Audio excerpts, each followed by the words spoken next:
i-apply po yung kanyang mga parts. So,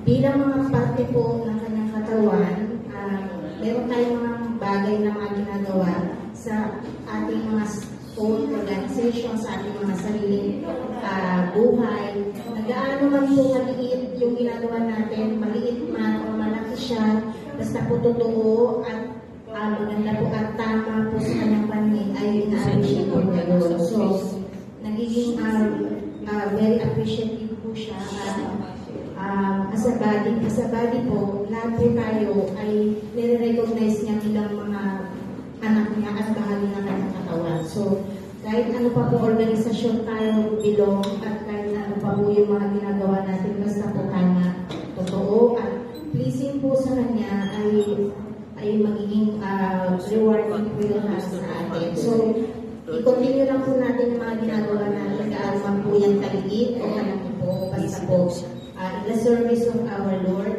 ay go lang po tayo.